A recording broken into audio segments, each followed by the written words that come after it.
En Radio Proverso, La Estantería, llegamos al corazón de la literatura. Dirige y presenta Tomás Sánchez Rubio.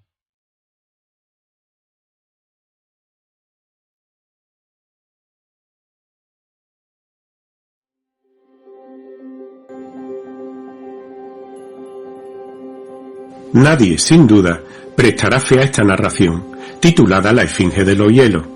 No importa, en mi opinión conviene que vea la luz pública, cada cual es libre de prestarle o no crédito.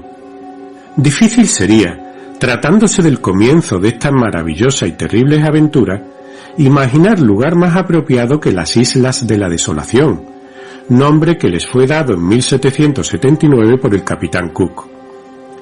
Después de lo que vi durante mi estancia en ellas en 1809, puedo asegurar que merecen el lamentable calificativo dado por el célebre navegante inglés. Con decir Islas de la Desolación, todo está dicho.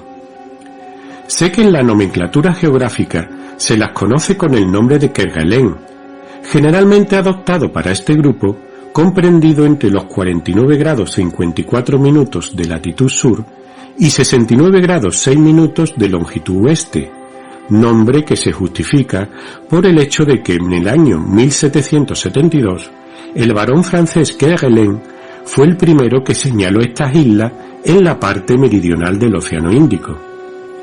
Lo cierto es que el jefe de la escuadra había creído descubrir un continente nuevo en el límite de los mares antárticos, pero en el curso de una segunda expedición preciso le fue reconocer su error. No había allí más que un archipiélago. Pero créaseme, Islas de la Desolación es el único nombre que conviene a este grupo de 300 islas o islotes, perdido en medio de aquellas inmensas soledades oceánicas, turbadas casi continuamente por las grandes tempestades australes.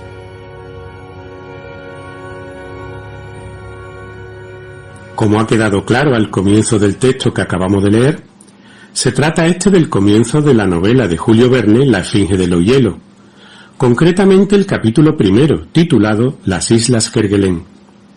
La novela, no de las más conocidas del célebre autor francés, pero no por ello menos sustanciosa y emocionante, fue publicada por entregas en la segunda serie del Magazine d'Education et de Recreation desde el 1 de enero hasta el 15 de diciembre de 1897. Con formato de libro lo sería el 24 de junio de ese mismo año. El volumen comienza con dos dedicatorias, a la memoria de Edgar Poe y a mis amigos de América. Y es que La Esfinge de los Hielos, protagonizada por el capitán Lenguy, versa nada más y nada menos que sobre la búsqueda en el Polo Sur del marino e hijo de un comerciante de Nantucket, Arthur Gordon Pym, siendo pues la continuación del libro Las aventuras de Arthur Gordon Pym, única novela del maestro Edgar Allan Poe y publicada en 1838. Se trata, por tanto, de un homenaje particularmente original a su maestro de uno de los discípulos y admiradores de Poe, el mismísimo Julio Verne. Buenas tardes, amigas y amigos. Soy Tomás Sánchez y esta es La Estantería en Radio Proverso. Bienvenidos una semana más al programa.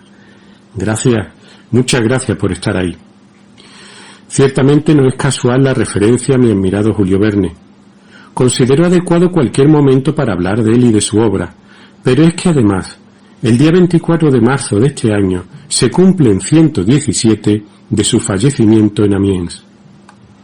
Jules Gabriel Verne, escritor, poeta y dramaturgo francés, célebre por sus novelas de aventura y por su profunda influencia en el género literario de la ciencia ficción, vio la luz por vez primera en Nantes el 8 de febrero de 1828.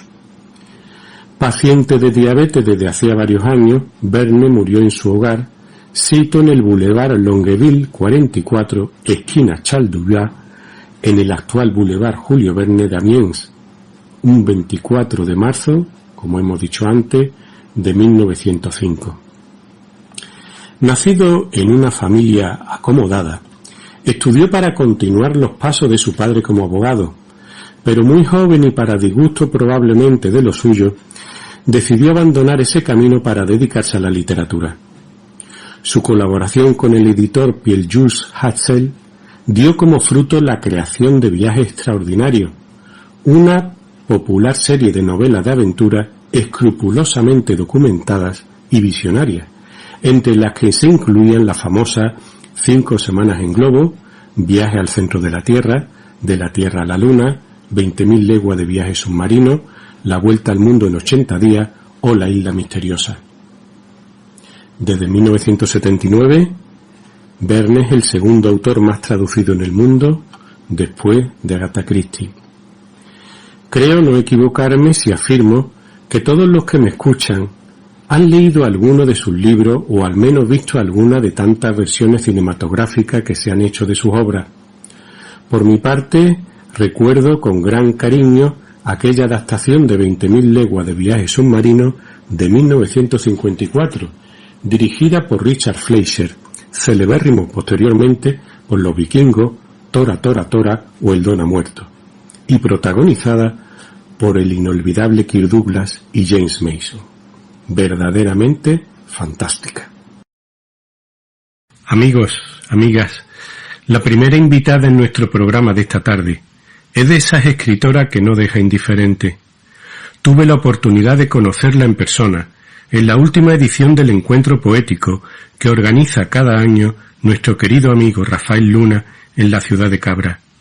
Y realmente me pareció una autora tremendamente original, con personalidad, con imaginación, adscrita no a uno solo, sino a diversos registros y escenarios literarios. Bienvenidos, amigas y amigos, al rico mundo poético de Ruth María Rodríguez López, poeta toledana, directora de la Escuela de Escritura Creativa Verbalina, promotora de múltiples iniciativas culturales y con 2 poemarios sobresalientes, que son Un pozo de agua crujiente, del año 2015, y El viaje de la guerrera, de 2020. Ambos publicados por la editorial Lastura. Es un placer, Ruth, tenerte en la estantería.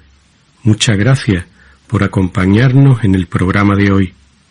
Muchísimas gracias, Tomás, por invitarme y un saludo a todos los oyentes de la estantería. Para mí es un honor y un privilegio poder compartir este rato de poesía con todos vosotros y estoy segura de que lo voy a disfrutar un montón. Espero que también sea así en vuestro caso. Las buenas maneras y la buena educación indican que lo primero que tengo que hacer es presentarme. Pero cuando escribimos creo que el lector, o en este caso la persona que escuche mis versos, va a poder acceder a una parcela muy íntima de mí, va a poder conocerme bien. Entonces, no me gustaría extenderme mucho en esta presentación, sino que prefiero leeros un par de poemas. No obstante, sí que te voy a contar un poquito sobre mí. Por ejemplo, que me encanta leer y escribir desde chiquita, algo que probablemente tengo en común contigo. Luego, andado el tiempo, pues estudié humanidades y realicé los estudios de doctorado en literatura comparada. Pero lo que más me ha marcado ha sido crear o fundar una escuela para escritores que se llama Verbalina. Como ves, el nombre tiene mucho que ver con el verbo. Y a través de Verbalina lo que pretendía expresar es esa inquietud que tenemos y que nos impulsa a escribir. Ese gusanillo que nos come por dentro, ese motor que nos hace escribir poemas o crear historias. Aunque comencé escribiendo prosa y bueno, la primera obra así un poquito más grande que hice fue una novela que tuve la suerte de que se me reconoció y obtuve algún premio. Luego he andado por los caminos de la poesía. Me encanta la poesía. Adoro la poesía. Aunque he participado en diferentes obras colectivas, tengo 2 poemarios en solitario. El primero se titula Un pozo de agua crujiente y en él alterno tanto haiku, que ya sabes que es esta composición japonesa muy breve, con poemas más extensos. El segundo poemario se titula El viaje de la guerrera. Este poemario vio la luz en pleno confinamiento en 2020. Y a partir de entonces ha seguido su camino, ¿no? Ha hecho su recorrido. De tal forma que hoy no solamente es un poemario, sino también es una pieza de poesía teatro o de poesía escénica. Para componer esta pieza de poesía teatro he realizado también música que acompañe los versos. Así que de este poemario, El viaje de la guerrera, me gustaría recitaros los poemas que voy a compartir con vosotros a continuación. Pero antes me gustaría decirte también que mi intención al componer este libro era no solamente que cada poema transmitiera y comunicara algo al lector, sino que todo el libro contara una historia. ¿Y cuál es la historia que se cuenta en El viaje de la guerrera?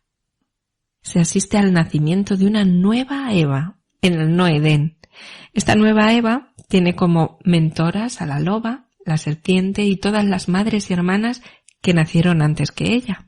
Cuando la nueva Eva se encuentra fuerte y con todas las herramientas que les ofrece sus mentoras, lucha con la bestia y siembra de luz sus entrañas.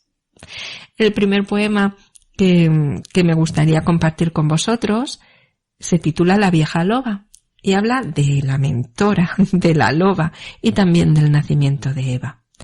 La música la he compuesto yo también y soy consciente que la labor de los músicos es diferente a lo que hago yo, pero lo he hecho con toda la humildad y espero que acompañen los versos.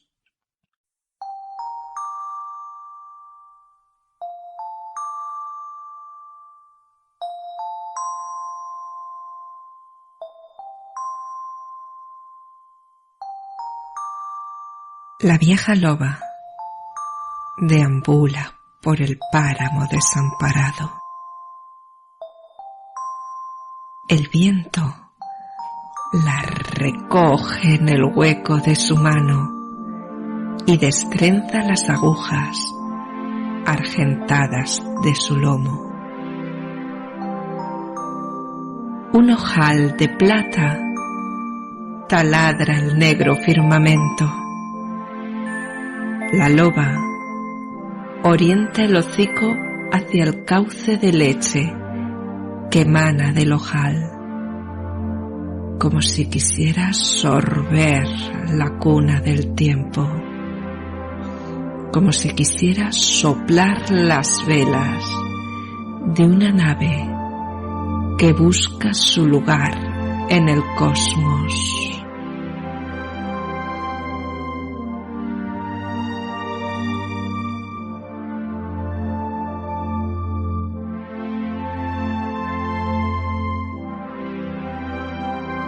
Ella aúlla. La vieja loba sacude la sal de su cabeza y alza su pata delantera, la izquierda, para iniciar la última travesía por la llanura incendiada.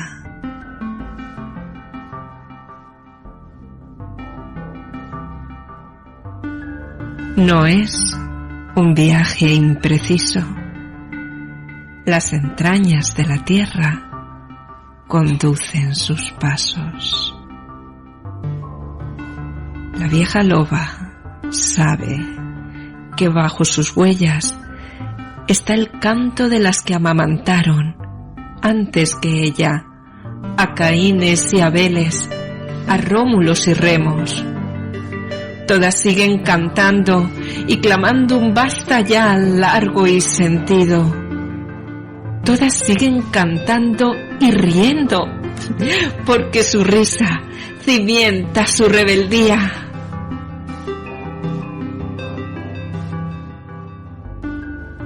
La bestia puede incendiar la llanura, pero no puede extirpar el legado de una sonrisa.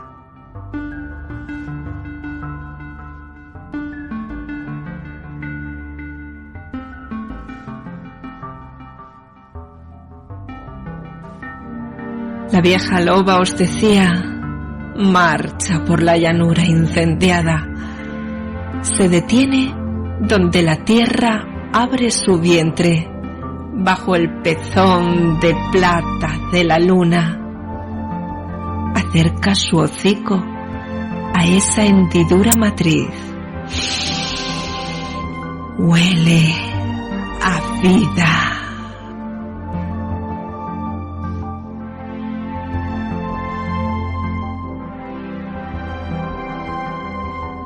Como matrona del tiempo, aletea sus patas de agua en el cobijo de la tierra para que afloren los huesos de todas las que alumbraron. Tras el delicado parto, acuna los huesos uno a uno entre sus fauces para llevarlos al pie del árbol calcinado en medio del no Edén.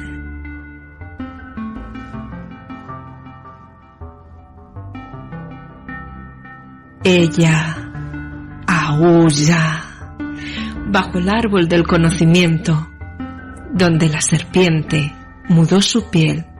La vieja loba compone con los huesos de todas ellas el esqueleto de una nueva mujer, hija y hermana, e inicia su danza y eriza las agujas de su lomo, de sus patas, de su cuello, como si quisiera perforar todos nuestros universos y filtrarse por ellos con el arrebato de una descarga eléctrica.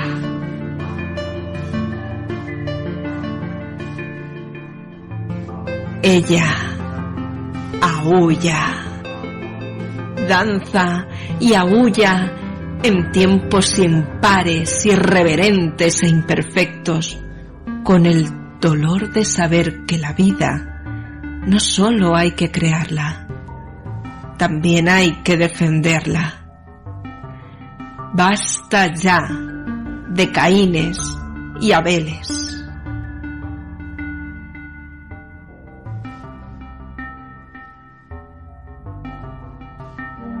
La vieja loba se sienta junto al esqueleto y acomoda el hocico sobre sus patas delanteras. Sabe que el tiempo es finito, pero quiere ver los frutos de su danza. Y los vio. Antes de partir hacia el vientre de la tierra, la vieja loba, os decía, fue testigo de cómo una nueva mujer, hija y hermana, resucitaba en medio del no Edén.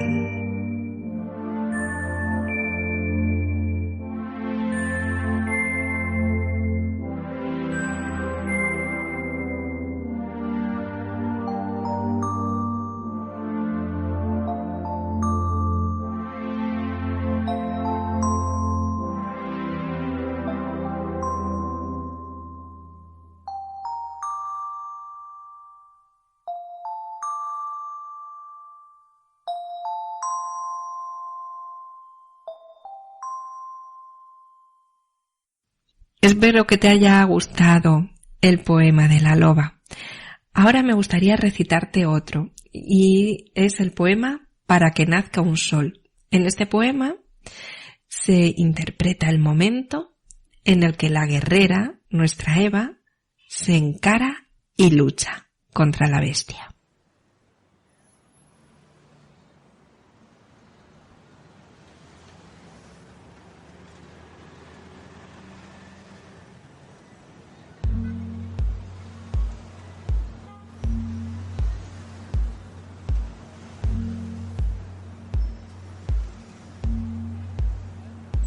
Alrededor, solo incendio en la nieve, y nieve alrededor, e invierno.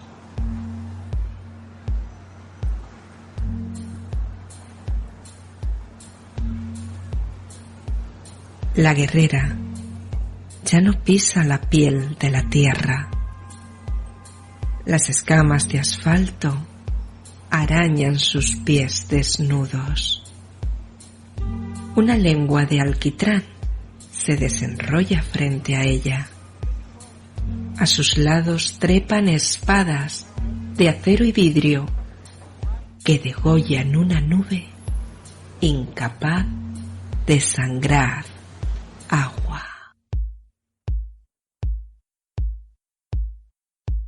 La guerrera está dentro de la boca de la bestia.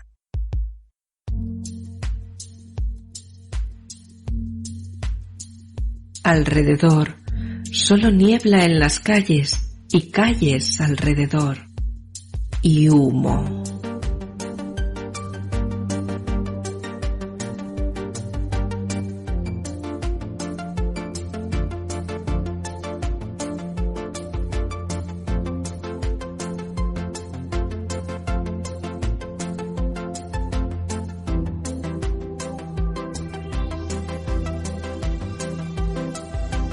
Entre los edificios, como un defecto, una mancha de árboles nutridos de dióxido muere en un parque donde juega una niña con un abrigo rojo.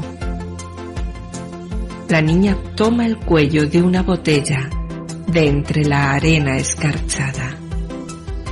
Con su lado más metálico, dibuja soles en el suelo.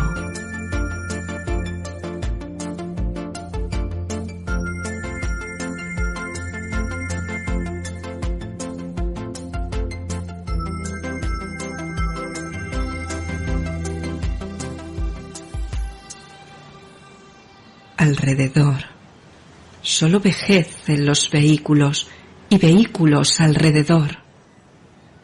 Y frío.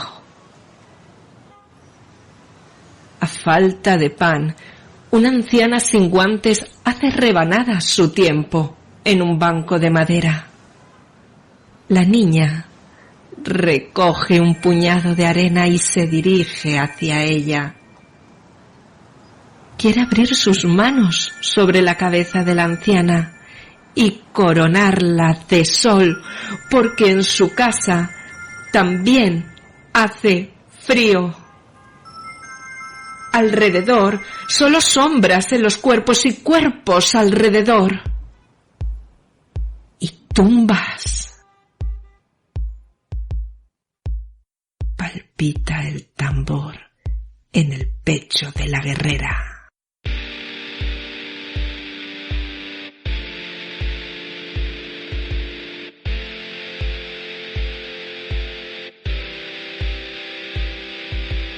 Como la serpiente, la anciana se desprende de su piel para amamantar a la niña con la leche de la loba. ¿Cuántas mujeres hacen falta para que nazca un sol?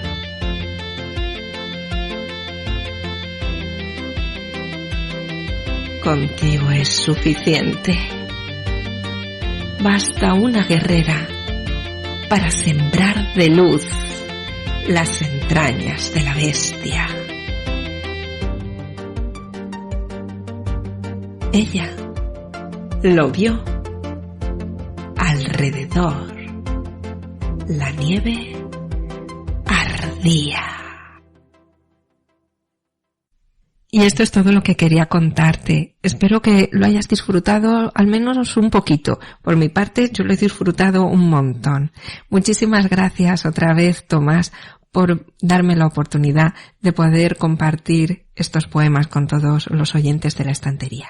Un abrazo. Una semana más tenemos con nosotros a nuestro querido amigo y compañero José Manuel Martínez Arias en el Rincón de las Historias. El relato que nos trae hoy me resulta particularmente grato por recrear un singular episodio en la tumultuosa vida de uno de mis escritores favoritos. Efectivamente, considero, como tantas personas dentro y fuera de nuestro país, que Miguel de Cervantes, aun sin haber creado esa novela inacabable, intemporal, rica en todos los sentidos, que Don Quijote de la Mancha, sería de sobra merecedor de un lugar preeminente en la historia de la literatura universal. El relato de José Manuel se llama Monólogo de don Miguel ante el horizonte que no espera. Recuerdo de los primeros días de octubre de 1571.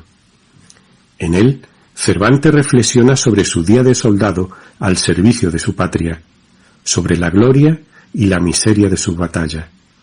Espero que os guste tanto como me ha gustado a mí. En mayo de 2018 escribí este monólogo de don Miguel ante el horizonte que no espera, recuerdos de los primeros días de octubre de 1571.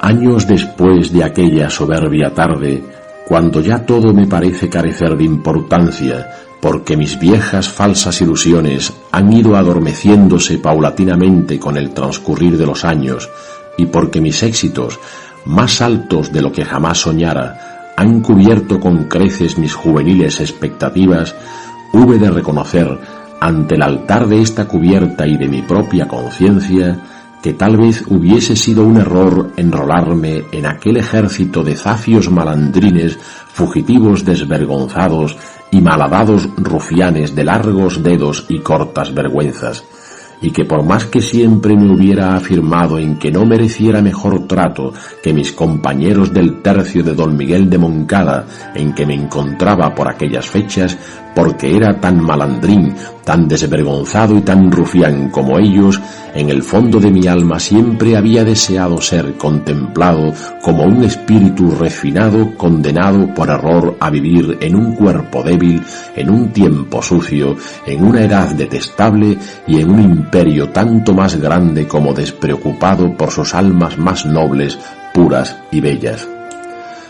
Verdaderamente a mí nunca me habían traído sin cuidado los estados pontificios, las repúblicas de Génova o de Venecia, la orden de Malta, el ducado de Saboya o los mismísimos reinos de las Españas.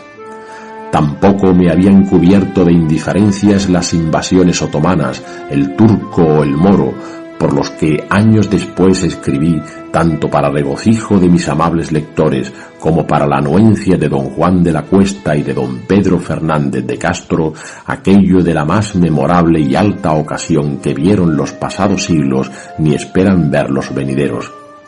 No obstante estas cuitas, lo que a mí siempre más me inquietaron fueron mi nombre y mi pecunio, tan corta distancia entrambos como la que va de un dolor a un lamento, de un insulto a una estocada, de una broma a una riña, entre aquella tribu de soñadores fraudulentos, de fabuladores sin cuento, de artistas del desvarío y de fanáticos de la mentira, en una palabra de la chusma que me rodeaba y a la que yo mismo daba cuerpo.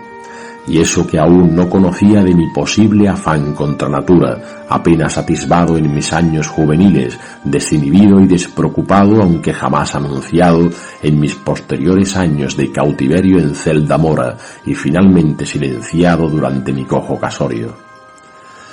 Hube de recordar también el momento en que la galera marquesa que me conducía por el espacioso piélago atracara, si algo así puede decirse porque se corresponda con los hechos, junto con otras más de 200 naves en el puerto de Corfú, gobernada por el capitán don Diego de Urbina, a las órdenes de don Juan de Austria, hermano natural de nuestro buen rey don Felipe, y hombre cabal.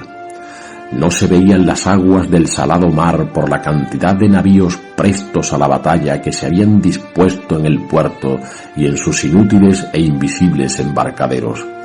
Nunca ejército igual se extendiese sobre los lomos del mar. Divisando desde la borda el puerto y a lo lejos la ciudad, malo y con calentura, pero no poco ansioso por entrar en combate, pensé: Dios, qué infectos demonios me trajeron aquí. Aún no estoy preparado para enfrentar la muerte. Y si por huir de mis miserias menores he venido a acabar cayendo en las fauces de este gigantesco y hambriento león que oigo rugir entre mis sienes. Después de más de 15 años, aún no sé bien qué me impidió saltar por la borda, y embozado o disfrazado de mujer o en traje de arnaute, ocultarme por las calles de la ciudad extraña, simulando una humildad que me hiciera invisible o provocando la caridad de alguna comerciante vieja o gorda campesina. Cielos, aún tendría hábil mi mano izquierda. No hay en la tierra, conforme mi parecer, contento que se iguale a alcanzar la libertad perdida. Diantres, con las armas se conservan los reinos y se aseguran los caminos, se guardan las ciudades y se despejan los mares de corsarios. Pero diablos, cuánto pesa el deshonor y cuán leve se muestra el espinazo que debe soportar el ser de la memoria y la memoria del ser. ¿Qué me tenía preparado el cielo que de sustento me servía? Aún no tenía conocimientos. Nada sabía aún de los ahorcamientos, de los empalamientos o de los desorejamientos de los que mis ojos tendrían meses después sobrado alimento en Argel. Nada sabía todavía de mi amo griego renegado. Pero no soy yo de los que hablan y se esconden detrás de lo que algunos llaman condición humana, porque siempre he perseguido, buscado y luchado por la libertad propia y la de otros. Solo por ella vale la pena jugarse la vida, o algo así parecía afirmar mi viejo maestro, nutrido en la ácida savia erasmista, don Juan López de Hoyos, cuando recordaba y repetía: solo el viejo se va al otro mundo sin sufrir el cansancio de la vida y sin sentir la llegada de la muerte. De él y de mis memorias aprendí la lección de la que tanto me beneficié, de tener paciencia en las adversidades. Mañana, pensé, levanto, presto a la batalla. Vale.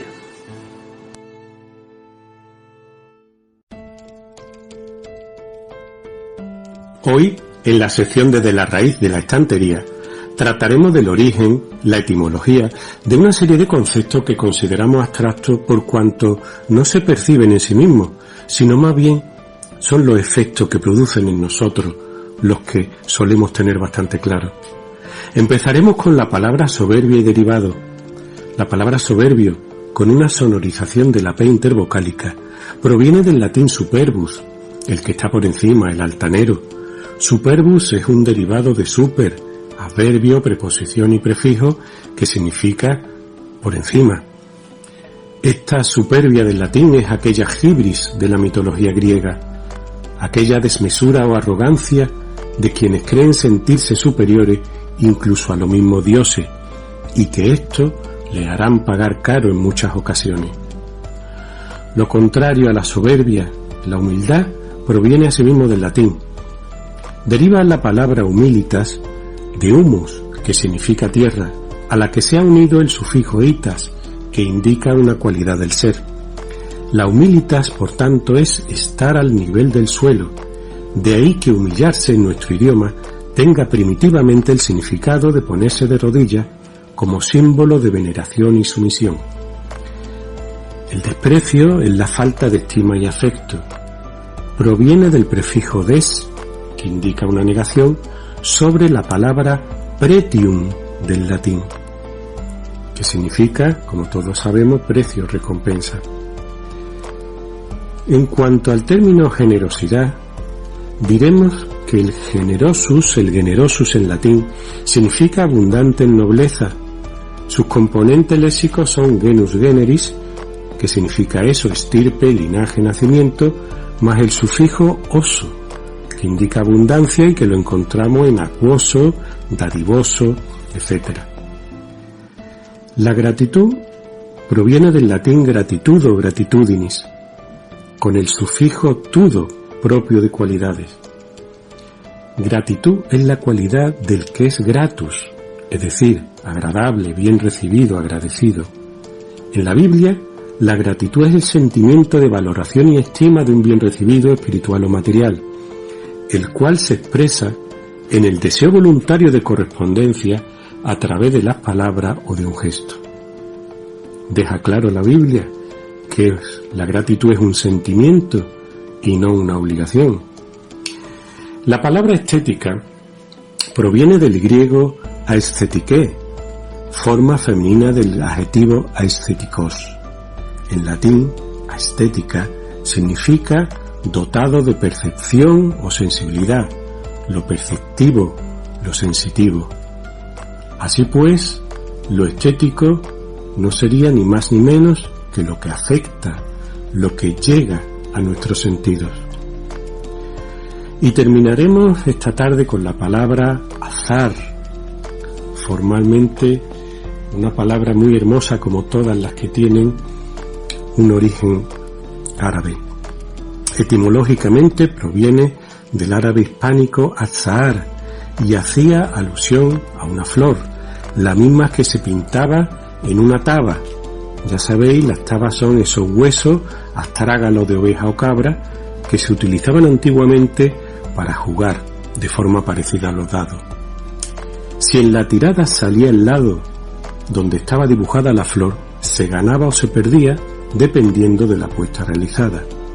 De ahí que finalmente la palabra azar se relacione con la buena o con la mala fortuna.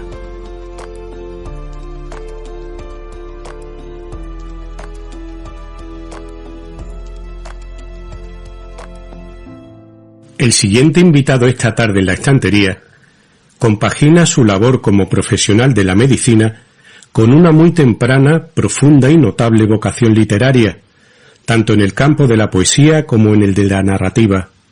Su ámbito de trabajo y de vida es la rica Sierra Norte sevillana, donde me precio de contar con grandes amigas y amigos escritores a quienes me unen entrañables lazos de amistad. Estamos hablando de Luis Narbona Niza, con cuyo valioso testimonio deseaba contar desde hace tiempo en nuestro programa. Luis cursó el bachillerato en los Salesianos de Utrera, donde nació su vocación humanística y literaria, y posteriormente se doctoraría en la Universidad de Sevilla. Escritor de la experiencia, ha expuesto su rica vivencia e inquietudes en diversas publicaciones. Bienvenido, querido amigo. Es un placer tenerte con nosotros. Mil gracias, Luis, por acompañarnos en el programa de hoy. Hola, queridos amigos de la estantería. Soy Luis Narbona Niza. Y lo primero de todo es agradecer a mi amigo Tomás Sánchez Rubio, excelente conductor de este programa, la invitación para estar aquí con todos ustedes. Me pide Tomás generosamente que os hable de mi trayectoria literaria y mi relación con las letras.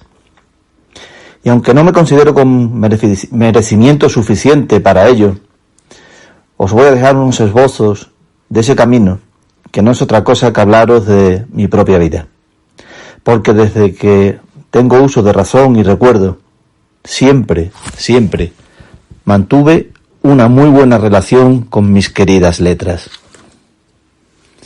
Cuando en ocasiones me preguntan en reuniones con amigos o en reuniones profesionales a qué me dedico o qué es lo que hago, o en fin, esas cosas de barra de bar, me gusta definirme como médico de profesión y literato de vocación. Médico porque hace casi 40 años que ejerzo esta bendita profesión, y literato porque mi vocación grande y mi ilusión fue siempre andar por el mundo de las letras. Aunque esto no es nada original, conozco muchísimos compañeros que comparten el humanismo de la medicina y de la literatura y la pasión por ambas profesiones, porque pienso que el médico siempre debe ser un humanista en ese profundo concepto de humanidad que el término tiene. En mis tiempos de niño, allá por los años 60, aprendíamos a leer y a escribir con muy temprana edad. Ha cambiado mucho la educación desde entonces y no me atrevería yo a decir que para mejor, pero cada tiempo y cada generación tiene sus sistemas educativos y sus propios problemas. Por ejemplo, conservo como un tesoro un examen de preescolar consistente en un dictado donde a mis 4 años y pocos meses, y con letra muy vacilante, claro, ya ponía hasta los acentos en las palabras. Hoy, por desgracia, esto resulta del todo impensable e imposible. Y no porque la capacidad de las personas y de los niños sea menor que la nuestra, que probablemente sea hasta mayor, sino porque las exigencias del sistema así lo hacen. Y parece como si eso de aprender a leer y a escribir y poner bien la ortografía y la caligrafía haya quedado un poco anticuado, aunque ahí discrepo enormemente de la cuestión educativa. Así que muy joven entré en contacto con las letras y con la lectura, y mi propensa capacidad de ensoñación hizo el resto.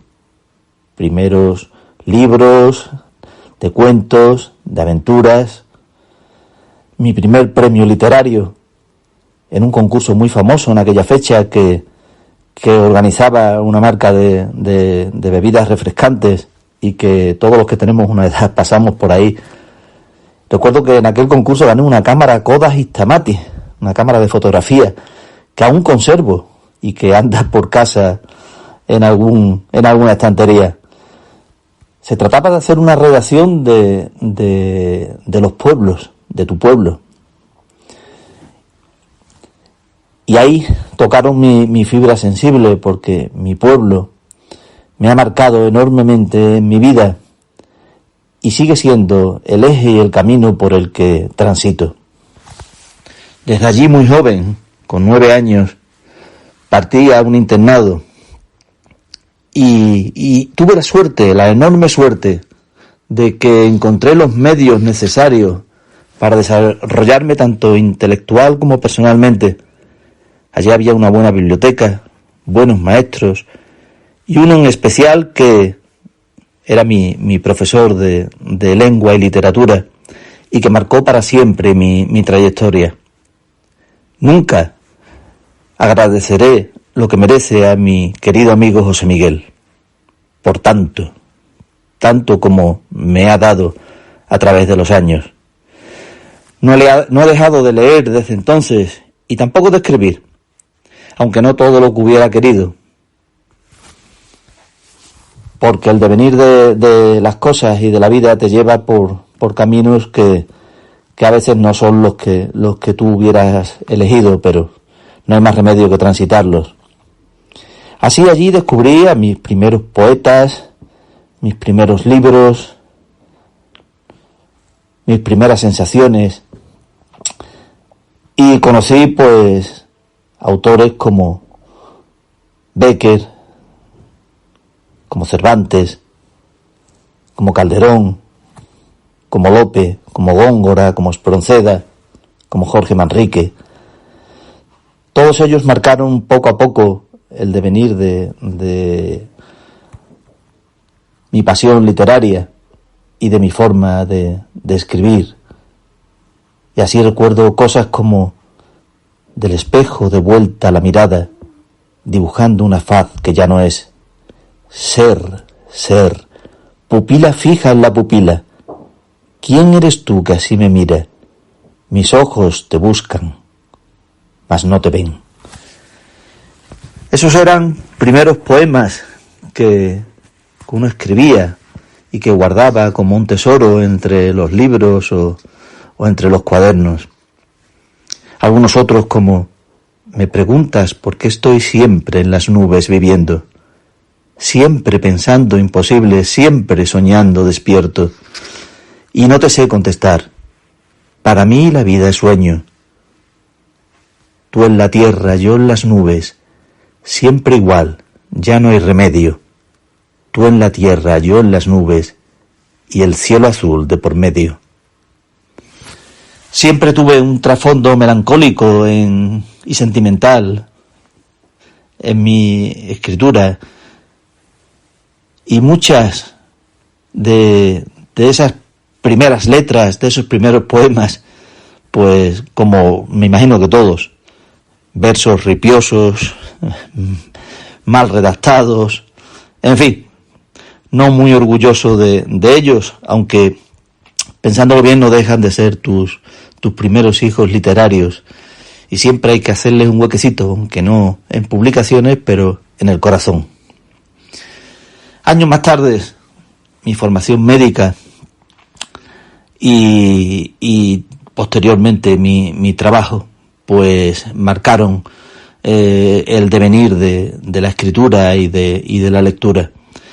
Como os he dicho antes, nunca dejé de leer y nunca dejé de escribir, pero claro, el tiempo siempre era una cortapisa, siempre estaba limitado porque siempre había que hacer cosas. Y entonces me encontré muy cómodo con la narrativa corta y con los cuentos. No te exigían mucho tiempo y mantenían mi espíritu de escritor. Con ello tuve algún reconocimiento, algunos premios, algunas publicaciones, sobre todo en una revista que recuerdo se llamaba Tribuna Médica.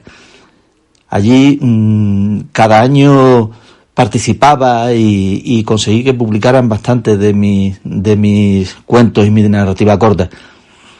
Así que eso me daba pues un poquito de alas, un poquito de empuje para seguir haciéndolo y para dejar eso ahí como de reserva, como postergado, como esperando que algún día uno tuviera el tiempo suficiente para pararse de verdad a pensar y a decir, pues ahora voy a plantearme cambiar de trabajo, de profesión o dedicarme más a la escritura de lo que me dedicaba. Evidentemente, pues sigo trabajando, sigo con mi medicina, sigo con mis consultas y con mis cosas.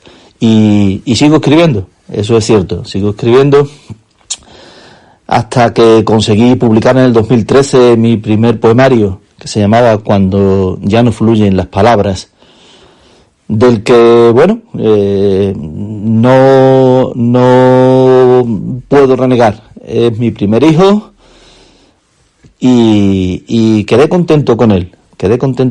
Y no me arrepiento de haberlo escrito, aunque evidentemente después ha cambiado mucho mi forma de escribir y mi forma de encarar la creación literaria.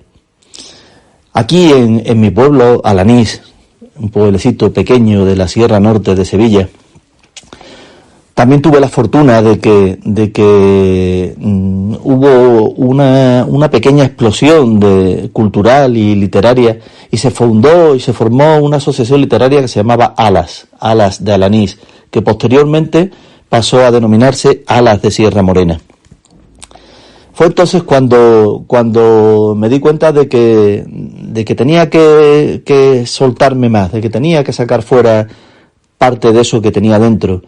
Y lo fui haciendo, fui escribiendo, fui participando en certámenes, fui acudiendo a presentaciones, a reuniones, a eventos literarios, y poquito a poco pues le di un poco de forma a ese sentimiento y a esa fuerza interior que me empujaba hacia la escritura. Participé en algunos jurados de premios literarios de la zona, como el Juan de Castellano, el Leopoldo de Guzmán, el Andrés Mirón de Guadalcanal, y bueno, pues fui, creo, creciendo en el tema poético hasta llegar a la actualidad, donde tras mucha lectura, sobre todo de poemas y de poetas contemporáneos, con los cuales además he conseguido ahora con las redes sociales establecer una relación de amistad virtual, porque el tema de la amistad pues es bastante amplio, pero esa amistad virtual te permite conocer gente muy diversa, incluso gente allende los mares de la otra parte del charco, con los que algunas veces hablo y llego hasta a intercambiar proyectos literarios y sensaciones, en el fondo, sobre lo que es la poesía, sobre lo que es la poética actual, sobre lo que es en realidad la vida, porque, en fin, los que tenemos esta pasión, este don o este empuje hacia leer, hacia escribir, hacia la belleza, o los que tenemos cierta forma de ver las cosas, pues no debemos de esconderla, ni debemos de dejarla en el tintero. Así que ahora nos dedicamos un poco a eso, a compaginar la pasión literaria con otro hobby muy importante que en los últimos años he desarrollado, que es la fotografía. Y bueno, pues a través de las redes sociales suelo publicar muchas fotografías de este entorno privilegiado de mi pueblo, en la Sierra Morena sevillana, acompañado de algunos poemas, de algunas letras más extensas, más cortas. He tenido también la suerte de colaborar con una publicación poética, se llama Poesía y Métrica Iberoamericana, que tuvo a bien llamarme para que les mandara parte de mi producción, y han publicado. Y ahora tengo en imprenta otro libro más maduro, más personal, más íntimo, de otro tipo de poesía que quiero publicar y que quiero que aparezca durante este año 2022. Os voy a dejar a leer un par de poemas de ese libro, y con ello no os doy más la tabarra, me despido de ustedes y agradezco una vez más a Radio Proverso, al programa de la estantería y al amigo Tomás Sánchez Rubio la ocasión de contar con este pobre escritor y médico de profesión, aunque literato de vocación. Aún recuerdo mi niñez entre las calles tranquilas de mi pueblo.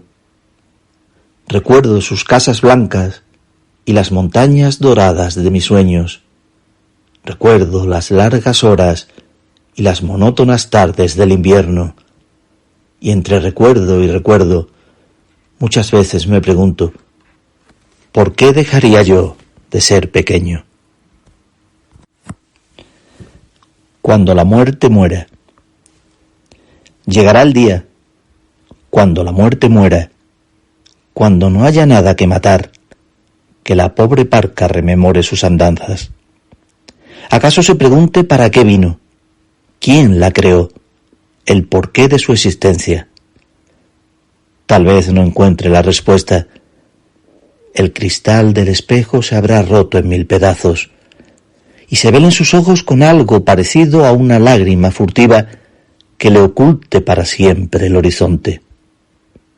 Pobre, siempre ataviada en su negror, con su pesada carga de guadañas, siempre seria y circunspecta, escondida tenaz entre las sombras, protagonista cruel de esta película.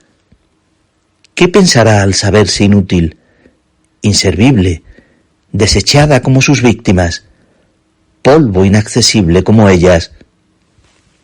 Algún día, cuando la muerte muera, alguien sonreirá por fin, y desde su palco cenital, privilegiado, a salvo de más ruegos y preguntas, pensará seriamente que aquello se le fue de entre las manos.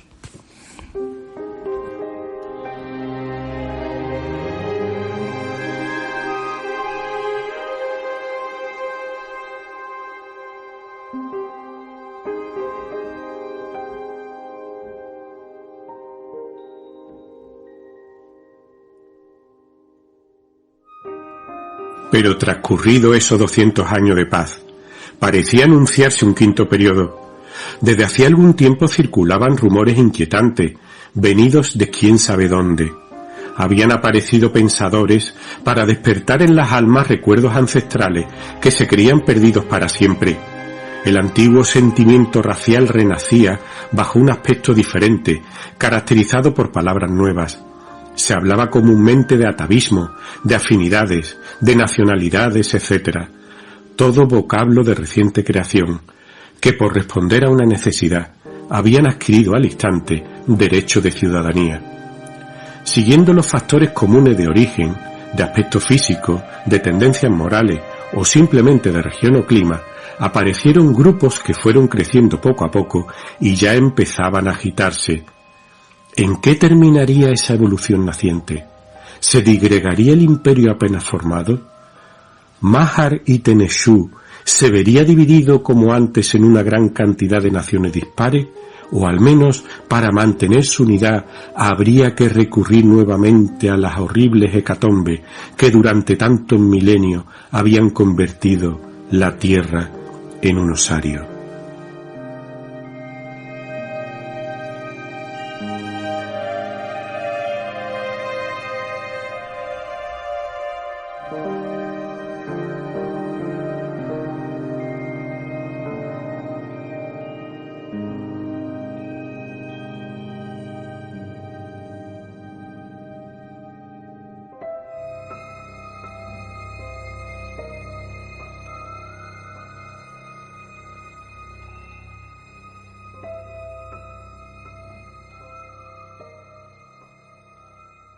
Como es costumbre en la estantería, hemos querido enlazar el final con el comienzo del programa, recordando un fragmento de otra obra de Julio Verne, que tampoco es de las más conocidas.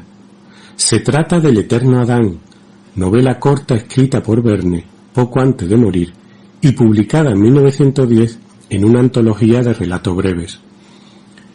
La historia, curiosamente, se desarrolla en un futuro lejano, en el que el arqueólogo Sartok Sofray Saran descifra el diario conservado de un superviviente de la destrucción total de una antigua civilización. El diario describe la lucha por la supervivencia de una pequeña comunidad. El descubrimiento se produce en medio de controversias filosóficas sobre el origen del hombre entre aquellos que creen en la existencia de un ancestro común y aquellos que no. La conclusión de la novela es que el ancestro único es el superviviente cuyo diario fue descubierto y que la civilización está condenada a la caída y posterior renacer en un eterno ciclo de destrucción y creación. Un aspecto significativo y puesto con frecuencia de relieve acerca de Julio Verne es su capacidad para anticipar hechos y hallazgos científicos futuros presentes en sus obras. Por ejemplo, en las obras Ante la bandera o Los 500 millones del Abegún aparecerán armas de destrucción masiva. En Robur el Conquistador se da la aparición de un helicóptero. De la Tierra y la Luna o alrededor de la Luna tratan sobre naves espaciales que viajan a nuestro satélite. En Una ciudad flotante aparecen grandes transatlánticos así como muñecos parlantes, y en París, en el siglo XX, aparece algo parecido, muy parecido a Internet, y los motores de explosión por otra parte. En 20.000 leguas de viaje submarino en la isla misteriosa tiene su aparición el submarino y los motores eléctricos. En la isla misteriosa aparece un ascensor. El descubrimiento de la fuente del Nilo queda anticipado en 5 semanas en globo, y la conquista de los polos ya es posible en las aventuras del capitán Ateras, en la Esfinge de los Hielos o en 20.000 leguas de viaje submarino. Amigas, amigos, llegados al final de la estantería, me despido de todos vosotros, esperando como siempre que el programa de hoy haya sido provechoso. Espero que sí. Nos vemos pronto, muy pronto, en la estantería de Radio Proverso, la radio que es cultura. Gracias, muchas gracias por estar ahí. Os deseo lo mejor. Os lo merecéis.